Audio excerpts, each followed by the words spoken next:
Welcome back, everyone. In today's video, we're doing a complete deep dive into a machine that has the entire Bronco community talking for all the right reasons, the Ford Bronco Roadster Concept. By the end of this video, you're going to walk away with a full and honest understanding of this vehicle. Everything from its design story and the philosophy behind it, to its exterior styling, interior treatment, technology, performance, what it might feel like on the road, practicality, its real strengths and its real weaknesses, and where it fits when you place it next to its rivals and its own siblings in the Bronco lineup. So stick around until the very end, because there are some genuinely important details here that will completely shape how you see this vehicle, and you don't want to form an opinion before you have the full picture. Picture this for a second. It's Monterey Car Week. The lawn at Pebble Beach is lined with some of the rarest, most priceless machines on the planet, million-dollar coach-built classics, hypercars that never see a public road, cars with more provenance than some small countries. And in the middle of all that excess, Ford rolls out something almost defiantly simple. No roof, no doors, bare metal bumpers. A truck that looks like it drove straight out of 1966. It shouldn't have worked in that setting, and yet it became one of the most talked about reveals of the entire week. That's the story we're unpacking today. And honestly, it's one of the more interesting design stories to come out of Detroit in years. To understand why this concept exists at all, you have to go back 60 years. When Ford introduced the original Bronco in August of 1965, it wasn't pitched as just another rugged truck. It was marketed as the world's first four-wheel drive sports car, and that wasn't just a slogan. The original lineup actually had three distinct body styles: a wagon, a half-cab pickup, and the Roadster. And of the three, the Roadster was the closest thing to an off-road Mustang.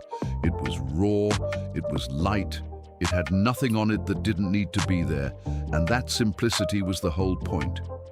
Fast forward to 2025, the sixth-generation Bronco is thriving.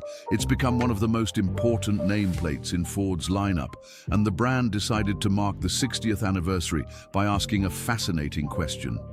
What if you took today's Bronco and stripped it all the way back down to that original Roadster spirit?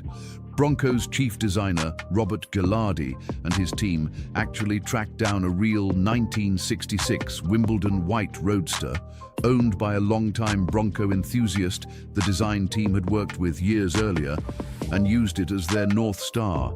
Their internal phrase for the project was turning the sixth generation into the OG.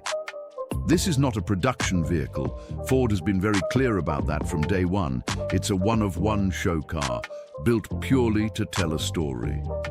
But it's a story worth paying attention to. Now let's actually look at what they built, because the exterior is where this concept really earns its reputation. The design team's guiding rule wasn't what can we add, it was what can we take away. And that shows in almost every panel. The doors are gone entirely, hinges and all. The roof is gone. Even the B-pillars have been removed, which gives the whole silhouette this open, almost skeletal honesty that you just don't see on modern trucks anymore. The front and rear bumpers were reshaped to echo the stamped steel look of the original 66 truck. The tailgate was converted into a fold-down design with the Ford wordmark stamped directly into the metal, just like the classic trucks used to have. And the wheels are machined, 1552 analog units that look like they belong on a vintage off-roader rather than a modern SUV. There's even a spare tire mounted to the bulkhead behind the seats, and clever paintwork used to visually suggest the uncut rear fenders of the original Roadster. It's a genuinely clever piece of design, but here's the honest part, and it's worth mentioning because it's the most common critique you'll hear from people who saw it in person. The original 1966 Roadster was small and light, and that compactness was part of its charm. The modern Bronco is a noticeably bigger, heavier vehicle, and even with everything stripped away, some of that old lightness just doesn't fully come back. It's a fair point, and it doesn't make the concept any less cool. It just means the nostalgia doesn't scale up perfectly. And honestly, that tension is part of what makes this project interesting to talk about. Step inside, or really, step into what's left of the interior, and you'll see the same philosophy carried through. The seating has been simplified down to 2 seats with wrap-over belts. The floor has been pared back, and instead of a rear bench or cargo area like you'd find in a normal Bronco, there's a utilitarian rear compartment that looks and functions more like an open bed than a passenger space. There's no infotainment showcase here, no attempt to dazzle you with screens, because that was never the point. This is a truck built to be experienced with the wind in your face, not one built to keep you entertained on a long commute. Now, in terms of technology and driver assistance, Ford hasn't published a detailed breakdown of what carries over from the standard Bronco, and that's actually telling in itself. This concept was built as a design statement, not a tech showcase. So whatever safety systems and infotainment hardware exist underneath are almost certainly inherited from the standard 6th generation Bronco it's based on, just deliberately left out of the spotlight because they're not what this build is trying to sell you on. Same story with performance. Ford has not released official horsepower figures, torque numbers, or acceleration times for this concept, and there's a simple reason for that. It's not a production vehicle, so there was never a spec sheet to publish. What we do know is that it's built on the current generation Bronco platform, and reports from the reveal mention it running a manual gearbox, which only adds to that raw, mechanical, back to basics feeling the whole project is going for. No outlet has been given a test drive in this thing, so anyone telling you exactly how it handles on a trail or a back road is guessing. What we can say with confidence is that removing the roof, the doors, and the B-pillars changes the entire sensory experience of driving a vehicle like this. You hear the engine differently, you feel the wind and the road differently, and that kind of open-air, unfiltered connection to the machine is exactly what the original 1966 Roadster was famous for. Ford's design team clearly wanted to recreate that feeling first, and worry about lap times never. Let's talk practicality and ownership, because this is where things get interesting in a different way. You cannot buy this vehicle. It's a one-of-one concept built to be shown, not sold, and Ford has said explicitly that there are no production plans. So if you're watching this hoping to find a price tag or a dealership allocation, that conversation simply doesn't apply here, and that's an important thing to understand before you get too attached to the idea. What this vehicle really offers isn't a purchase opportunity, it's inspiration. It gives Bronco owners and the aftermarket a blueprint, and if you know this community at all, you already know that plenty of Bronco owners are going to take one look at this build and start reaching for their own angle grinders. In a strange way, that's the most practical outcome this concept could ever have, not as a product you own, but as a spark for what people build with their own trucks. So where does that leave the strengths and weaknesses conversation?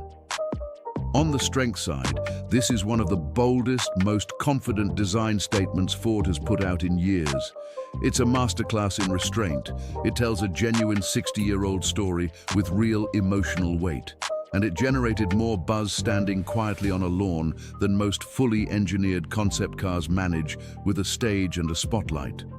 On the weakness side, the size mismatch with the original truck is real. The complete lack of weather protection and creature comforts makes it purely a fair weather, closed course kind of machine.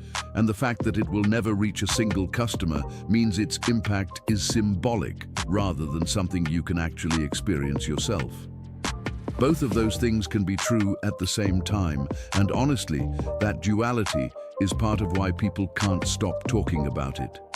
Now, on pricing and value, there genuinely isn't a number to give you, because this was never built to be sold, so comparing it dollar for dollar against something like a Jeep Wrangler or even Ford's own Bronco Sport doesn't really work the traditional way. What we can compare is intent. Jeep has spent decades building its brand around open air, doors off, roof off freedom, and this concept is Ford essentially stepping into that emotional territory and saying, we started this idea back in 1966, and we still know how to do it. If you look at Ford's own lineup, You can already see the current two-door Bronco, especially in stripped-down trims, chasing a similar feeling, just with doors and a roof still bolted on for daily practicality. This concept simply removes the last remaining filters. And that, more than anything, is the real impact of this vehicle. It's not going to sell a single unit, it's not going to show up in a dealership brochure, but it does something arguably more valuable for Ford. It reconnects an entire generation of Bronco buyers with the emotional roots of the nameplate they already love, and it quietly plants a seed for future special editions that lean even further into that stripped-back, open-air identity. Concepts like this rarely change the market overnight, but they shift the conversation, and sometimes that's exactly the point. So that's the complete story behind the Ford Bronco Roadster concept, from its 60-year-old inspiration, right through to why you'll probably never see one parked in a driveway. If this kind of deep, honest breakdown is what you come here for, do me a favor and hit that like button, subscribe if you haven't already, and drop a comment letting me know what you think. Would you want Ford to actually build a limited run version of something like this, or does the magic only work as a one-of-one? I'll see you in the next one.